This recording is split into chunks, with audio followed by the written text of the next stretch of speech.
할렐루야, 함께하는 교회 모든 성도들을 주님의 이름으로 사랑하고 축복합니다.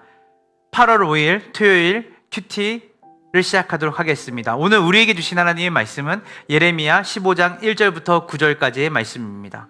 여호와께서 내게 이르시되 모세와 사무엘이 내 앞에 섰다 할지라도 내 마음은 이 백성을 향할 수 없나니 그들을 내 앞에서 쫓아내보내라. 그들이 만일 내게 말하기를 우리가 어디로 나아가리요 하거든 너는 그들에게 이르기를 여호와께서 이와 같이 말씀하시니라. 죽은 자는 죽음으로 나아가고 칼을 받을 자는 칼로 나아가고 기근을 당할 자는 기근으로 나아가고 포로될 자는 포로됨으로 나아갈지니라 하셨다 하라. 여호와의 말씀이니라. 내가 그들을 네 가지로 벌하리니 곧 죽이는 칼과 찢는 개와 상켜 멸하는 공중의 새와 땅의 짐승으로 할 것이며 유다 왕 히스기야의 아들 므낫세가 예루살렘에 행한 것으로 말미암아 내가 그들을 세계의 여러 민족 가운데서 흩으리라.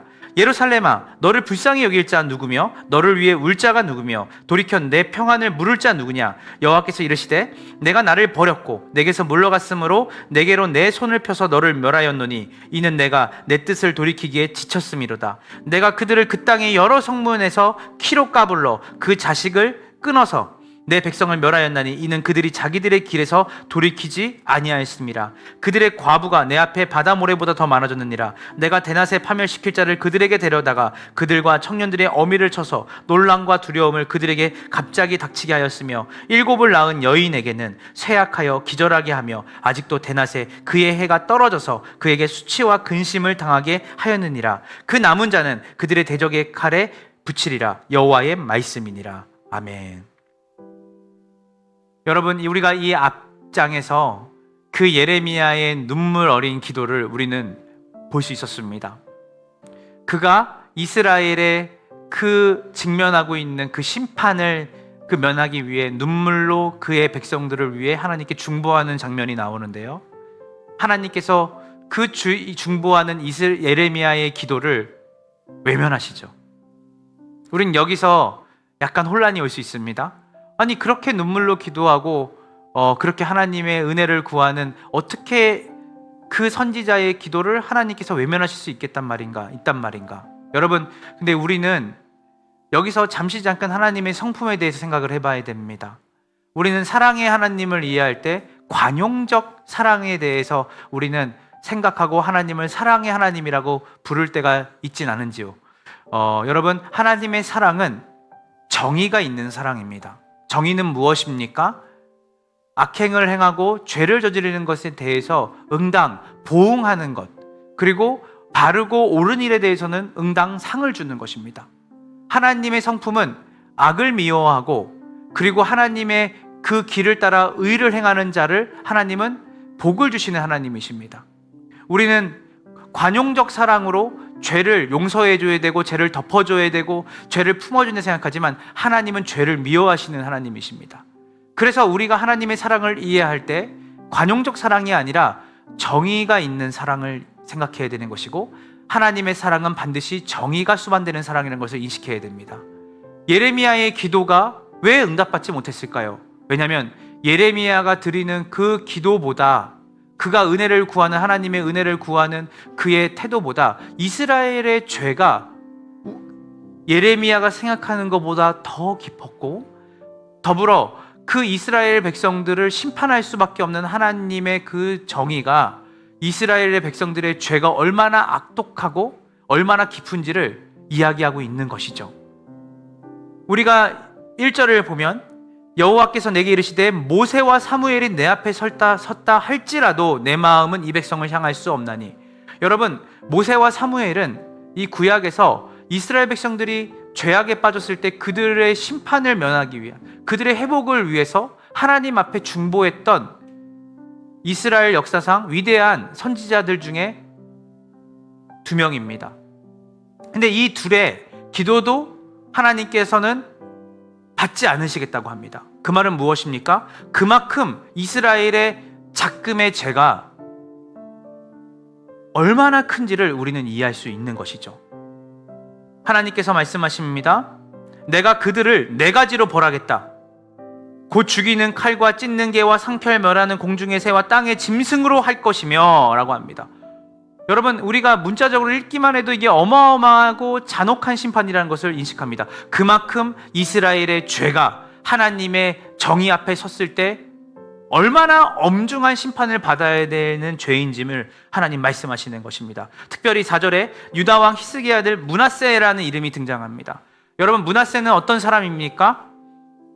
이스라엘 역사상 가장 우상 숭배를 심하고 깊이 했던 왕입니다. 우상 숭배는 무엇입니까?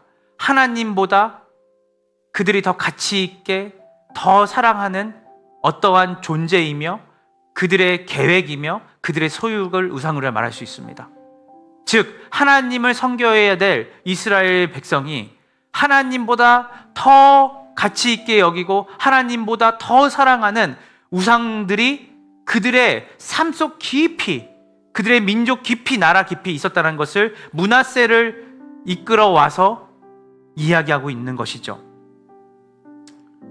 그래서 이들은 궁극적으로 포로로 끌려가고 이들은 결국적으로 멸망을 받을 거라고 이야기합니다. 우리는 소망이 없어 보이는 본문을 보면서 와, 이 이스라엘 백성들이 과연 어떻게 자신들의 미래에 소망을 가질 수 있단 말인가? 사무엘이 돌아와도 모세가 돌아와도 그들이 눈물로 중보를 해도 하나님의 심판을 면할 수 없는 이스라엘, 그리고 우리의 실존이죠. 2절을 보니까 이스라엘 백성들이 말합니다. 우리가 어디로 나아가리요? 길을 묻죠. 우리가 도대체 어떤 길로 가야 살 수 있습니까? 어떤 길로 가야 우리가 죽음을 면할 수 있습니까? 주님 말씀하십니다. 본문에서 그 길이 없다고 말합니다. 이 절망의 끝에 우리는 소망의 끈을 볼 수 있는데요. 그것은 무엇이냐면 내가 길이요 진리요 생명이라고 말했던 예수 그리스도십니다. 우리가 어디로 나아갈 수 있습니까? 우리가 어떤 길로 가야 되겠습니까? 성경은 말하죠. 사무엘보다 위대한 분, 모세보다 위대한 분, 우리의 길이 되셔서 구원이 되시는 그분, 사무엘과 모세의 중보보다 더 위대한 중보자로 우리 가운데 계시는 예수 그리스도. 그래서 오늘 본문은 우리의 실존과 이스라엘의 실존을 맞닥뜨리고 더 이상 소망이 없고 죽음과 심판밖에 기다릴 것 없는 그들의 실존과 우리의 실존 앞에 사무엘이라고 하는, 모세라고 하는, 예레미야라고 하는 그 위대한 믿음의 선배들의 중보기도의 기댐도 소용없는, 그러나 성경은 우리에게 단 한 가지의 길이 있다고 말하고 그것은 바로 예수 그리스도이시며, 히브리서 기자는 모세보다 위대한 분, 위대한 중보자, 우리의 죄를 위해 십자가에 달려 죽으신 그 어린 양, 그리고 대제사장, 오직 예수 그리스도가 우리 가운데 있기 때문에 우리가 성소로 담대하게 하나님께로 나아갈 수 있는 것이죠. 복된 주말입니다. 오늘 여러분의 삶 가운데 끊임없이 반복되어지는 죄와 그리고 벗어날 수 없을 것 같은 그 절망과 실패와 하나님을 온전히 따르지 못한 우리의 실존 앞에 소망이 있냐고 물어볼 때 우리 스스로에게 소망이 없습니다. 그러나 성경이 말하는 유일한 소망, 오직 예수 그리스도, 그분이 십자가에서 이루시고 행하신 일을 우리가 바라보며 지금도 하나님 우편에 앉아 계시면서 우리를 위해 중보하시는 그리스도의 은혜에 힘입어 여러분의 능력에 기대는 것이 아니라, 여러분의 실존에서 나오는 어떤 선함에 기대는 것이 아니라, 요한복음 15장에 나오는 말씀처럼 너희가 나를 떠나서는 아무것도 할 수 없다라고 하는 예수 그리스도와 여러분이 연합된 자로, 그분에게 접붙임받은 자로 여러분들이 그분을 기댈 때, 그분의 은혜와 그분의 자비를 알고 그분과 친밀한 연합으로 갈 때 여러분들이 하나님이 기뻐하시는 복된 삶으로 살아가게 된다는 것을 오늘 본문은 이야기하는 것입니다. 예레미야보다 위대한 중보자, 모세보다 위대한 중보자, 사무엘보다 위대한 중보자, 그 예수 그리스도가 여러분의 중보자가 되십니다. 그분께 기대며 그분을 의지하며 그분의 성품을 공급받아 그분의 뜻을 따라 그분의 성품으로 하나님을 기뻐하시는 삶으로 복된 주말을 보내시는 함께하는 교회 모든 성도들이 되기를 주님의 이름으로 축원합니다. 기도하겠습니다. 하나님 감사합니다. 예레미야 15장 1절부터 19절까지 말씀을 통하여서 우리가 우리의 좌절이, 우리의 죄에 대한 깊음과 넓음과 우리 안에 하나님의 피할 수 없는 심판과 하나님의 진노를 보게 됩니다.